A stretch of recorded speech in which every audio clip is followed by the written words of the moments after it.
YouTube, what's going on? It's your boy Black Couch Booking here with another video. If you're new to the channel, like, comment, and subscribe. I want to get right into it. So. Tell me you guys caught The Rock last night. Hollywood, nope, corporate Rock. What do you guys think? You guys think is he really trying to emulate that Hollywood persona? I think this is a whole new Rock right here, man. This might be corporate Rock. We might be seeing a whole new beast. But I see in the comment section of YouTube and Instagram, a lot of people like, oh, he would. I hate when people do this. They're just like basically copying and pasting each other's like comments. This man promo was trash. He was yapping for 10 minutes about nothing.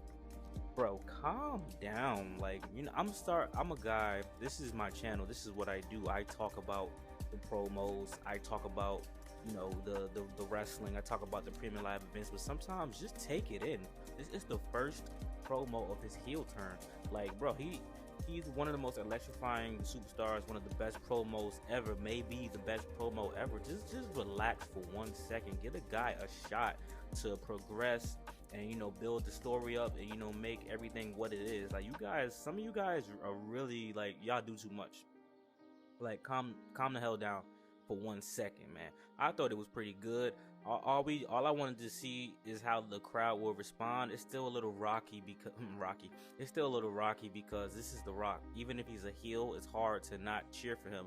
But him with the bloodline, he'll get a couple of boos here and there, and especially he got to do more stuff to Cody. He got to smack Cody again. He got to take out Seth Rollins. It got to be more stuff to build to make the crowd not like him. It's hard not to like The Rock, but obviously Roman Reigns still gets cheers as well.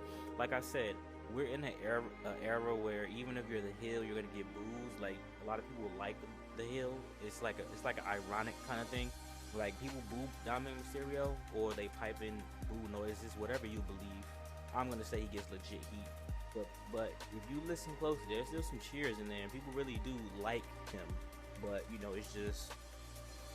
it's a conundrum. It's a double entendre. It's a whole bunch of big words in the dictionary that people use but don't know what the words mean.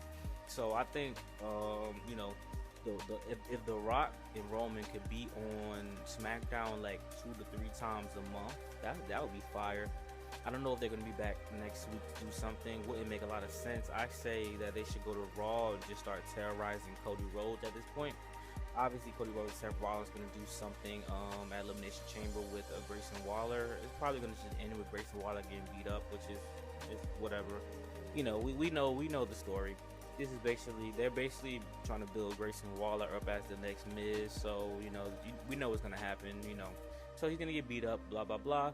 But I will hope to see Jimmy Uso and maybe Solo Sikoa come out and beat up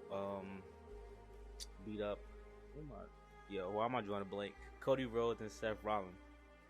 So that would be cool if that does come to fruition. I don't even know if that will be possible, or if Roman, The Rock, and those guys that even beat for traveling to Elimination Chamber. It would be nice for the Australian fans to see The Rock, even if he just comes out and give a promo or slaps Cody again. I mean, we trying to build WrestleMania up to be the biggest WrestleMania, 40 years of WrestleMania. So let's do that.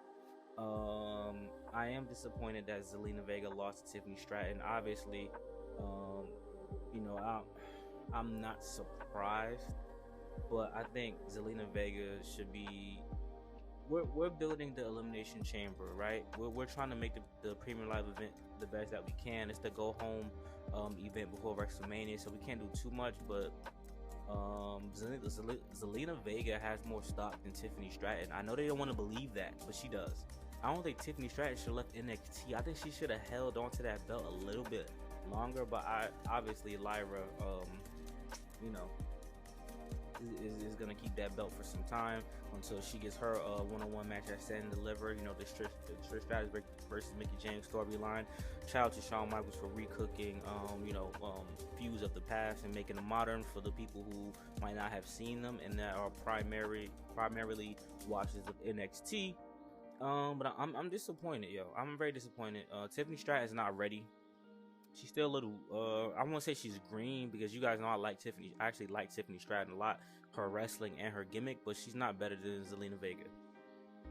The match yesterday it's a whatever type of match. There was no point in watching it. Just watch the highlights. So, I'm a little distraught about that. Just like I think that Mia Yim and Bianca Belair, I don't think that match should have happened. I think Bianca Belair should have just fought a heel and beat the heel. I don't know what they really have for Mia Yim right now, but I would have loved to see Mia Yim and Zelina Vega in the match with a Bianca Belair, with a Becky Lynch, with a Zoe Stark, and with a Jade Cargill. Like, I think that's the perfect, like, competitors. Like, I think that would have worked out very well. Like, listen, we have individuals who are getting older, who have been in the business for some time, and we need to get them on TV. Yes. We need to get them wrestling. Yes. But you have other stars who are younger, and you figure they probably, had the thought like, well, Zoe Stark has been on Premium Live events. She fought for the title. She was in the thing with Trish Stratus. She went up against Shayna Baszler. Okay, I'll take that. But what has Mia Yim been given?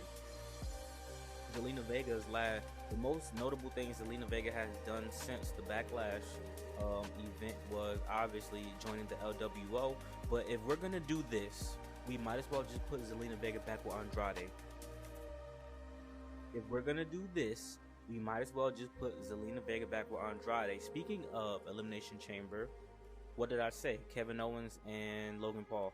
Here's my thing. I don't want to see Kevin Owens versus Logan Paul at WrestleMania.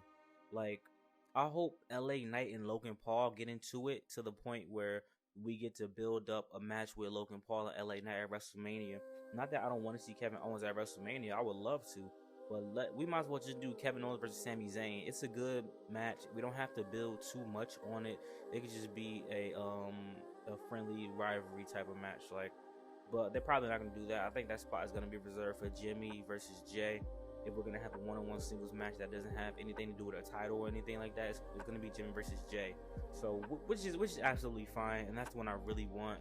But WrestleMania, even though it's 2 nights, it's still not enough spots, man.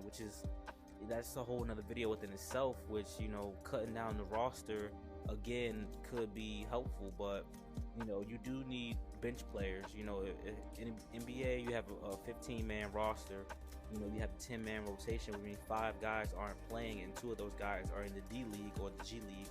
So that's basically saying you have your main eventers, you have your mid card, you have the lower card or the openers, which is usually the lower people who wrestle every now and then, like a Kira Tozawa or something like that. So where do we have guys like Otis and Chad Gable? Chad Gable should be a certified mid-carder. Chad Gable is a low-card guy, because that stuff with Alpha Academy is, man. I thought Maxine Dupree could wrestle, but she's becoming a comedy gimmick because she can't wrestle that well. Here's the thing.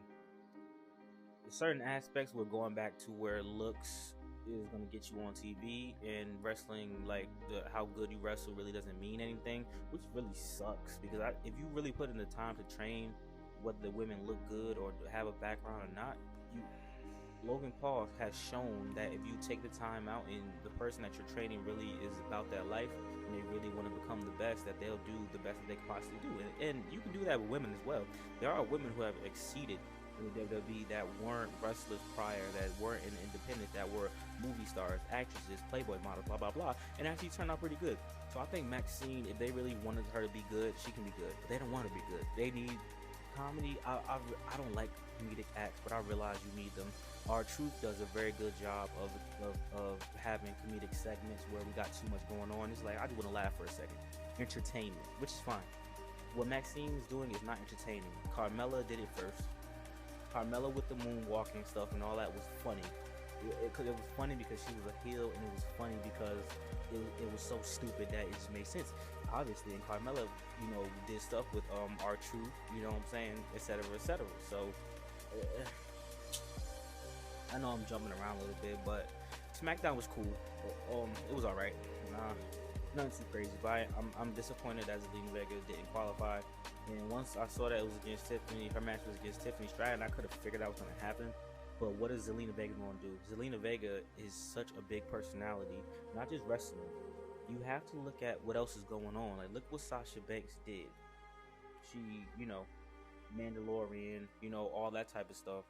Zelina Vega, look what she's doing. Street Fighter, you know what I'm saying? Cosplay stuff, video game stuff, Mortal Kombat, like everything. I don't understand. You want to bring business to the company. You have someone who can bring business, and you don't want to make a mid card title for the women, which I would just get rid of the tag team championships and make a mid card title and have that be the title that bounces around a lot. What they could have done instead of doing the 24/7 championship, you could have had a mid card title for women that must be defended every week, which would justify the title being passed around, but at least we would still be able to see the title. It must be defended like at least twice a week, something like twice a month, something like that. You know, that's just me. But I'm digging corporate Rock. I want to see where this goes. Obviously, I know where it goes. The Rock is gonna betray Roman Reigns at WrestleMania, and Cody's gonna win. But that's fine. Sometimes the obvious thing is the best thing to do. Like, comment, subscribe. Let me know what you guys think. Like, comment, subscribe. Peace.